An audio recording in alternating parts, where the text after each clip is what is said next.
Welcome to our Manhattan Town Hall for the Manhattan City Commission. My name's John Mata. I'm the chair of our Manhattan, also a current city commissioner, been on the commission for 8 years, although not contiguously, and also former mayor and chairman of the law board. Our Manhattan is a local political action committee. We've been around since 2010. We predominantly concentrate on all local races like county, city commission, school board, and we'll get involved in the state races for the state house for those folks representing our area. We tend to stay away from the federal things, however. So we're doing a series with the candidates where we've had them answers questions, which we've posted online. They physically submitted answers in text.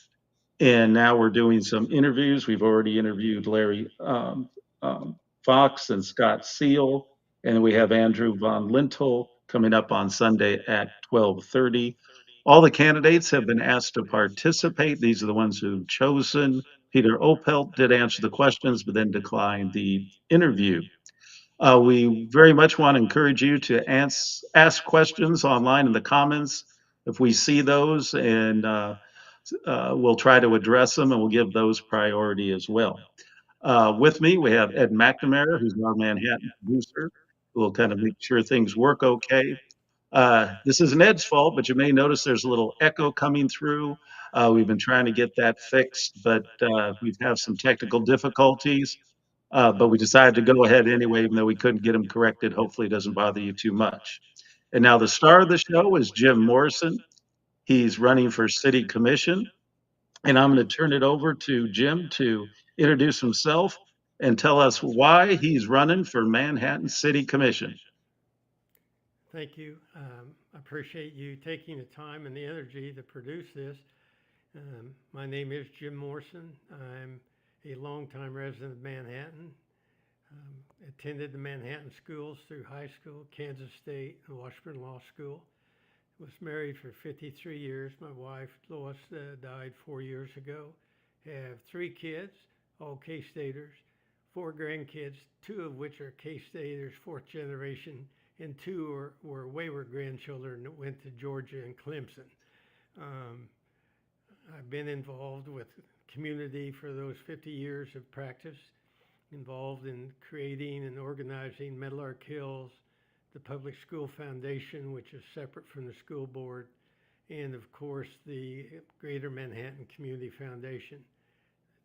All the other activities just kind of filled the voids of Scouts, Breadbasket, and things, church. Um, I was concerned that we were not getting quality assessment of business needs and requirements for the city. I think it requires a change in philosophy on the commission um, to focus more on our needs and less on wants. And therefore, that's why I'm running. I guess if nothing else, you can say I wanted to make sure the voters had an option. Okay, thanks, Jim. We're going to get into some of our questions. They somewhat mimic those ones that we got the text answers to, but there are really some little different spins on them. And again, encourage people in the audience to ask questions. Probably one of the biggest priorities with our Manhattan is the city budget and the level of taxation, particularly property tax. And so the question is, what's your budget philosophy? Will you vote to increase property tax, the mill levy above the inflation rate?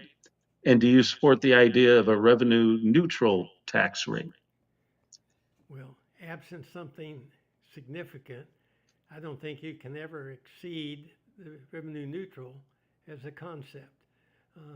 There are things that are going to happen, the sewer plant blow up, things like that, that are going to force you to look at other issues.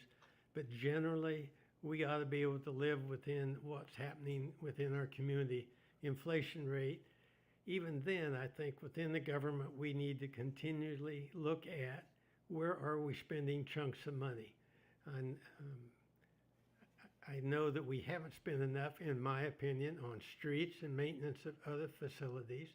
I think we've spent too much on some of the wants that we really can't afford at this point. So my theory would be is the new wants get put on hold until we can figure out how to balance our budgeting keep it at least revenue neutral and not raise property taxes. The city, county, and school have been getting increases in their budget every year because the property value rates have gone up faster than inflation. And if they leave the mill levy the same, they get more money. And I think that's something that we have to look at every year to make sure that what we're spending is appropriate. So, kind of going with that same trend there, the city is mostly funded by sales tax. Also, 57% of the property tax bill is RCPD. And this is maybe a little theoretical question, and I don't expect you to know all the ins and outs, maybe more in uh, theory or concept. Right now, property tax is kind of used to fund a hodgepodge of different things. I've been arguing in the budget that the city has been kind of picking and choosing what to use property tax for and what not to use it for. Um, and frankly, I think well, I know they've blamed a lot on the police department when the police department budget has actually gone up considerably less than the city property tax increase over the past couple of years. I've floated the idea to, really isolate that property tax and say, put it for something like police, fire, and maybe one other thing, and that probably eat up all the property tax that currently at our current rate. But at least then people would know exactly what property tax is being spent for year in and year out versus, this kind of changing it from year to year and kind of pointing fingers at every direction. So I know it's little conceptual or vague, but uh, what do you think about making property tax more specific to specific things so people can understand what the money's being used for? Well, you're correct. I can't tell you all the ins and outs of what it is. My basic premise is taxpayers owe for street, water, sewer, fire protection, and law enforcement, and those are the mandatory obligations of a municipal government. Um, Sales tax isn't the cheapest in Kansas by any means, so we've certainly used it to more than maximum benefit. So I think the issue is we have a spending habit problem, and we need to assess all of it, what we're spending money. Sales tax is still real money, and we need to make sure we're doing what we should, can, and ought to. It's obvious that the city over the last 10 years has not addressed our streets. Obviously, if they had at a different level, then hopefully they would not have been in the condition they are now. And I think they're embarrassing, if not deplorable. So there is no one thing that's going to fix property tax and or sales tax. Um, if they approve the swimming pool concept, property taxes would have gone up 30% by their estimate. Or if not, property tax, sales tax would have gone up by not quite a 1%. And that would have put us highest in the state as best I can tell. And there's nowhere to go after that. So, okay, we've got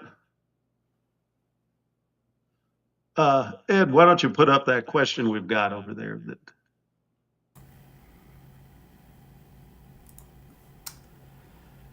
So we got a question from Randall Andrews. Mr. Morrison, what is your philosophy on funding charitable organizations with city revenue? Well, generally, I don't think it's reasonable to tax citizens to give to charity. Those citizens can give to charity however they want, and that's a separate issue. There may be some that are deemed so sacred that we have to. The biggest argument is going to be, well, we've been doing it for years, we need to keep doing it. But I now know that we have a community foundation, $400 million, that wasn't there 20 years ago. And maybe there are other ways that philanthropy ought to cover a lot of these organizations. And of course, everybody now that has a want is a charity, it seems like. So, okay, moving on. Currently, the city has three special sales taxes: street maintenance, 20 cents, sunsets in 2027, parks and rec quality of life, 25.25 sunsets in 2028, economic recovery and relief sales tax a half cent in 2030. Do you support these taxes and will you renew these taxes or any modifications you might think about? Well, I think I got most of that, and I've read the question that Aaron had submitted. Um, Federal and state rules have established some funding mechanisms for housing for low cost or workforce or whatever you want to call it. If they can't have a project succeed with those two subsidies and charity contributions from other taxpayers, I'm not generally going to be in favor of giving Manhattan City benefits on top of those. So, well, what about, like you mentioned, the streets? There's a renewal coming up in 27 for that quarter cent sales tax for streets. Well, the voters approved it, so you got it. You do something wise with it. Whether it'll get renewed, I don't know. That'll be up to the voters, I assume, when they have an opportunity, and I'm almost certain all of these folks are going to be asking for extensions for everything they can get, Yeah. and if not for But greater rates. you'll have to vote whether or not to put that on the ballot. Would you I vote to put it understand. back on? And so from my comments, you might figure out I would not be an easy sale without some different guidelines and restrictions maybe than what we've had. So, okay. Well, I think we've got another question here from Aaron Estabrook. If we as a city haven't issued a building permit for a 250,000 or below home in nearly a decade, what is workforce housing in your opinion? Do you support using RHID and other housing tools? Again, if it's within the federal and state benefits to create those, there's nothing I can do about it. That's a separate function of government, not the city of Manhattan. The fact it's 250, um, today's price, that still gets you a Phelps house, even though they're old. Um, I don't know that there is a set standard for workforce housing. Um, and what do you define workforce housing? I know the city has a definition of what it is. Um, and what I saw in the last ones that they did, I thought were extremely high. So, yeah, the RHID, while it's a state program, it's up to the city decide whether to use it or not. So it gives this, if the county and school board and city all agree, they can use the increased appreciation on the property to pay for some of the infrastructure or for some of the construction. It's in some ways similar to an industrial revenue bond, kind of like a tax abatement type of thing. So it would be up to you to decide on a particular development whether you want to do an RHID or not. So I it would be, understand, but I generally, residential housing, in my opinion, should not have subsidies or tax abatements. For 90% of the people in this town, maybe more, they never had it. They've survived. They kept their sites and their costs within what their affordability is. And that is a perpetual issue for housing across the country and in Manhattan. so.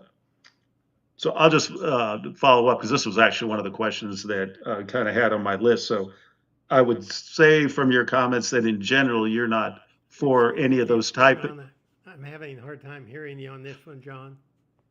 Okay, just to summarize, your view is that you're not supportive for the tax rebates or those type of incentives for housing.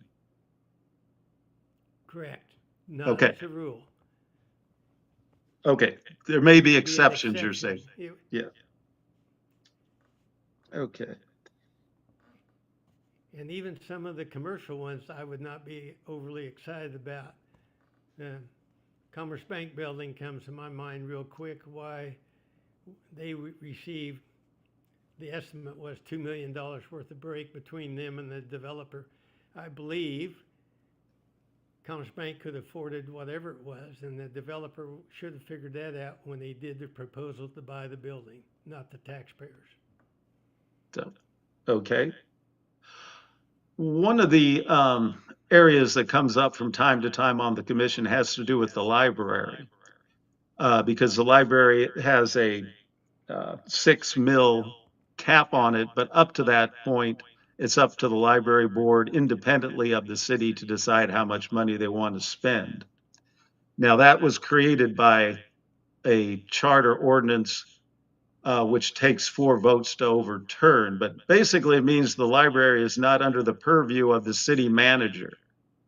Would you be supportive of changing that and putting the library under the supervision of the city manager like the other departments in the city? Well, that's one of those feel good and tricky issues. My wife was an avid user of the library at every turn. From what I can tell, their expenditures are not outrageous or not out of line. However, I do think the city ought to be somewhat in charge of monitoring, controlling. That ought to be with the city manager and the city commission. Again, I have no reason to say they've been unreasonable or exceeded. I just think in accountability in government, that's one place that should be accountable to the city in a more direct route. And if it was created by charter ordinance, it can be modified by charter ordinance if appropriate. Yeah, yeah, definitely can be changed, which is one of the arguments I've made because often commissioners say, we have no control over the library. And I always say, yes, you do. It just takes a charter ordinance to do something about it. So the and the parks and Pardon me? oh, Ed's just asking the audience to do some questions Oh, there. So Parks and Rec's one of the biggest budgets that's out there for the city. And one of the ways to fund Parks and Recs is through user fees and what they call cost recovery, which is user fees as well as selling sponsorships and naming rights and things of that nature. In Manhattan, we average about 25% cost recovery, where most or best practices is 35 to 40%. Now, the city is moving to get to that 35 to 40%, hence the user fees for the rec centers. So do you support that move to get to that 35, 40% of cost recovery rate? there has to be some financial accountability for these things. Part of it would have been better had they assessed that when they started the projects to understand, are they going to be able to generate or account for that kind of income by participation. Um, I think obviously the Park and Rec is a big consumer of money, and they need to have a little more scrutiny about what they're doing, how they're doing it. If there is an extension of their tax benefit for Parks and Rec, it's got to be worded differently so it's not all just new construction, new acquisition. It is for maintenance improvements and upkeep of what they've got. And so consequently, I'm not a blanket fan of just spending money there, but we do need to recoup our cost. We've already stepped on the landmine with the rec centers. No, no charge. Now, what, $10 or whatever it is a charge. If we don't charge it there, I know the city's going to be looking for it elsewhere. Let's leave it where it is, but don't let that alligator bite us again. So, one other hot potato issue that goes with those user fees for Parks and Rec is whether or not people outside the city limits of Manhattan should pay a higher user fee than those citizens paying Manhattan taxes. Right now, they don't pay a higher fee. They pay the same as the Manhattan taxpayer. It sounds good, probably is appropriate, hard to enforce, hard to dictate as a governmental deal.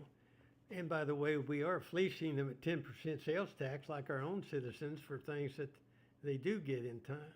So, yes, they ought to be paying more, but the practicality is it is going to be tough to get done.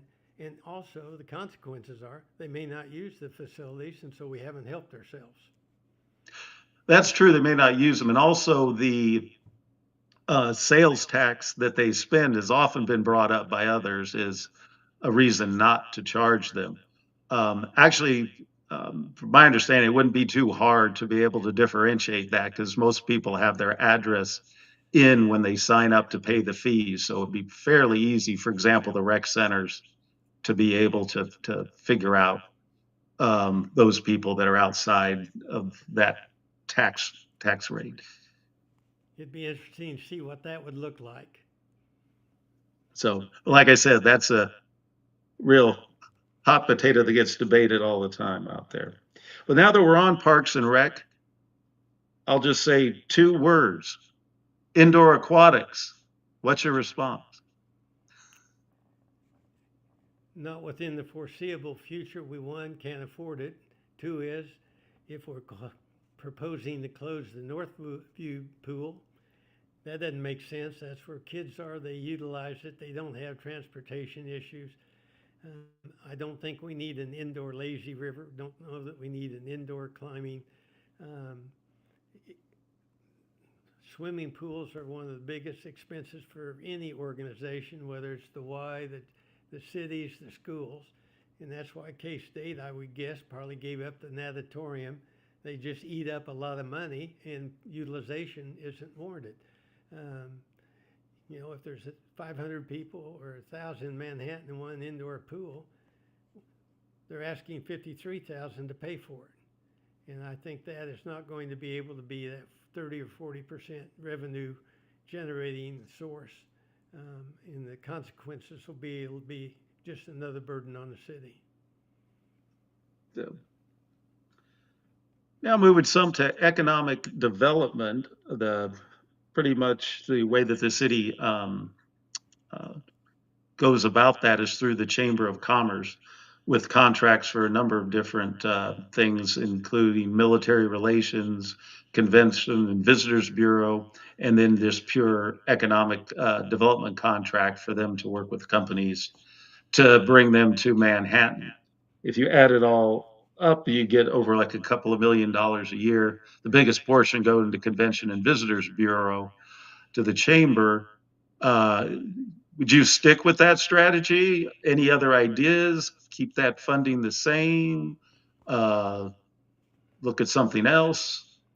Well, I don't know that I can give you the exact science of it, but it seems like we've been doing this for a number of years. From the chamber and many people in the community, they say we have stagnated on growth and all. So why are we going to propose to continue doing what we've done and get what we've got, which is apparently stagnation? So I think it needs to be looked at. Maybe you'll end up spending the same amount of money, but it may need to be in a different form and format and different organization. We all want to have new businesses. We all need to have employees that are willing to work in them. And my first emphasis would always be the business that's here ought to get as much consideration as the one that we want to import that may or may not be here in 10 years. So, one, and go a little deeper in one aspect of that, which is the transient guest tax, which is the biggest portion that goes to the chamber and the convention and visitors bureau. I've been an advocate of using some of that money to do some other things. Some examples are, maintenance for the parking garages, actually, maybe even a portion of it going to the streets that you talk about a lot. And it's under the theory that, most of our revenue does come from sales tax, comes from tourism because of, Kansas State being here, and a certain amount, Fort Riley brings people in as well. But that puts a lot of wear and tear on the infrastructure. And we build things like the parking garages to help accommodate those big influx of people. So, like, in my mind, I kind of think that the citizens should get a little return on investment on some of that revenue and use some of that money for other things. What's your take? Um, I haven't followed the chamber's um, scenario of production in the last 10 years to see if it is even financially accountable for growth. I know there's always studies done that says this is going to create 200 jobs. There's always studies saying this is going to generate back $6 million, 10 million, whatever the magic number is. But I don't know that we've ever had a study for the last 10 years of all of those numbers and where are we in the net effect. Um, I didn't do the work, but I've seen some work where businesses pay about 30% of the property taxes. Many of those manufacturers don't have sales tax to speak of to generate other than their employees. So there's got to be some, I think, review and hard decision and discussion. What is our priority? What can we buy and sell for growth? Okay. When we look at growth too, we look at just pure physical area. And one of the places that the city is looking at is that, East 24 corridor. And at the last uh, city commission retreat, there was talk about that, about possible annexation as you go straight down that corridor. Most of that in there is commercial and not residential, and actually kind of staying away from the residential. Although there are some developers who want to do apartment complexes kind of along that stretch, 24. And then there's a little bubble at the end of that stretch where there are some developers who want to develop out there as far as residential. One of the issues is the city gets the residential that's already there. That's a money loser as far as a um, uh, property tax versus what you have to spend. But anyway, what do you think of the whole idea of expanding out eastward along that 24 corridor? The city has actually already purchased land out there for a fire station. We already have some island annexation out there for certain commercial retail out there. And it's a little easier to annex if you do it contiguously um, versus those islands out there. And a lot of people see that's really our area for future growth. So, what's your view on that? Well, Highway 24 corridor is an interesting scenario. Um, Most of those were business entities for which the county and Pot County was not prepared to meet the needs of sewer, water, and those things. And so those businesses asked for annexation. And the city apparently deemed it was financially feasible to do those things, and it would be at least cost neutral to the city to provide those utilities. You get out into the residential areas, those folks, from what I can hear, aren't interested in being annexed. I'm not sure the city is in a position with water, sewer, and other things to match up, to take over the systems, to maintain them, and increase the taxes. So I think that's a losing proposition. We may have to look at other ways to go. We may have to branch off to the north and west out towards Keats and to Riley. Um, there's no more difference in commuting from Riley than there is from Wamego. So when we complain about being landlocked on the east by the river, the university in Fort Riley, all those are true, but those are just obstacles that have been created way before we were here, and they aren't going to go away. And we don't want them to go away. I don't think we want Fort Riley to go under. We don't want K-State to go under. And so we have to live with those issues, but just find opportunities to make it happen elsewhere. Next question is almost impossible to answer, but I'm going to ask it anyway, since it's a big issue in town. Uh, the homelessness situation in town and people at the Blue Earth Plaza causing issues and walking into the Hilton Garden Inn's buffet line and everything else off of the street. There's now a committee working on trying to figure out this homeless problem. Uh, any ideas on that?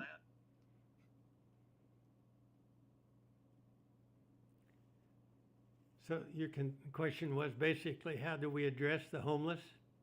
Right, because it's become a bigger issue in town as they've kind of, ventured in and caused disruption. And some people won't bring their kids to Blue Earth Plaza anymore because of the homeless people down there.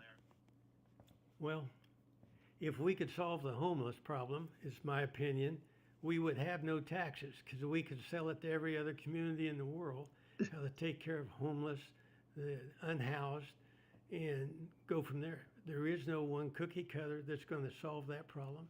It's going to be a community effort. I don't think it's solely a city effort, um, and it certainly isn't solely a police effort. It is a combination of community organizations, mental health, and housing. And at what point does the city take responsibility?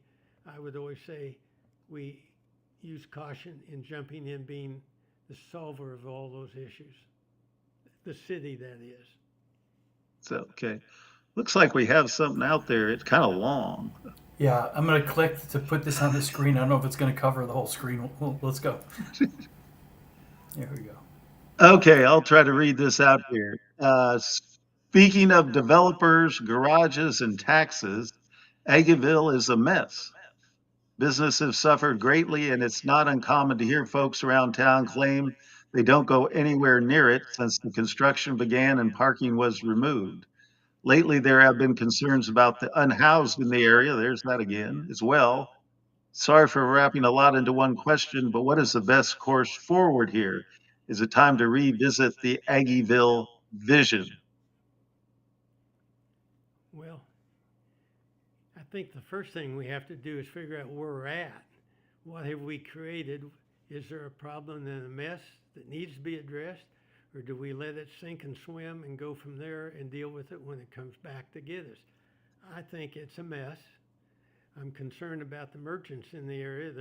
They've been pretty well put upon in the last year and a half, and sounds like it's going to be another year and a half. The development that I've seen there, I'm not overly impressed that it is helping Manhattan or Aggieville, but those things have been done, and we can't undo them. We have to live with it. We may have to revisit it. Um, we're not going to tear down the parking garage, but we may have to figure out a different way to fund it, to utilize it, how to make it work. But we have created, in my opinion, an unacceptable mess. Next question. When I've run for city commission, I usually pick like three things to emphasize and then just kind of pounded on those three things throughout the campaign. Is there three things? Is there a top three things that that you would say that you have when it Okay. comes to the Hey, city of Manhattan? John. Um, I the three main issues I see, is that the question? don't know. Yes. Um, taxes, streets, and accountability for planning and consequences.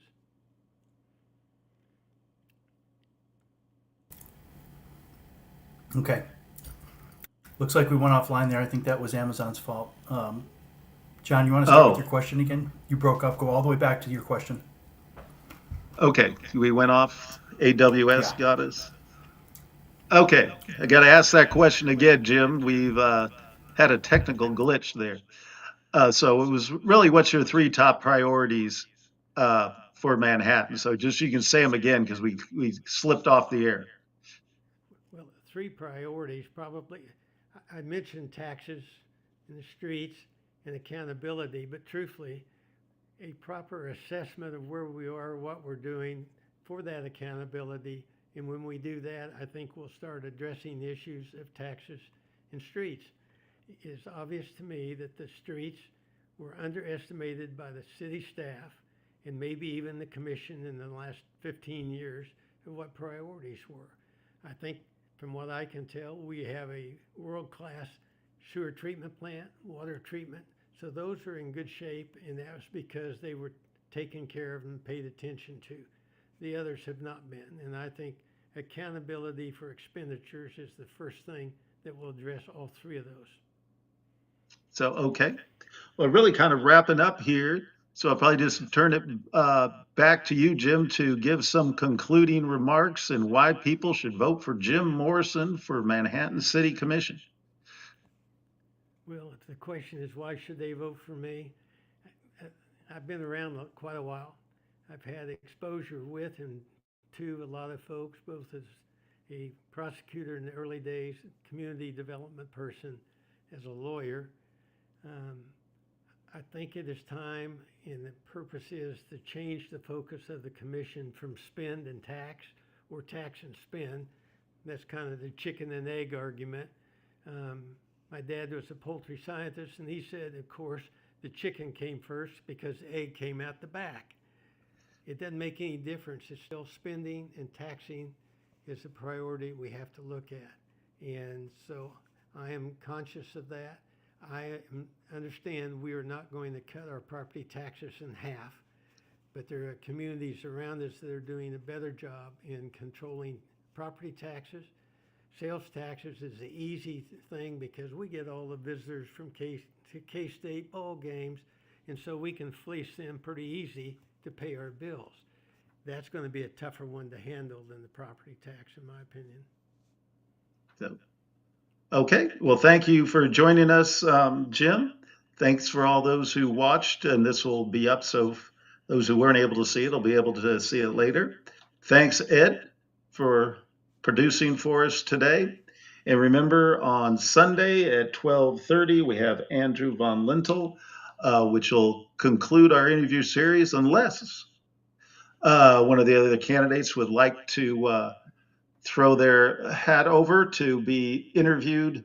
The early voting has started already, but there's way more votes that are casted on that day of the election. So still a lot to do with the campaign. Again, thank you. And that's it for our broadcast today. Thank you.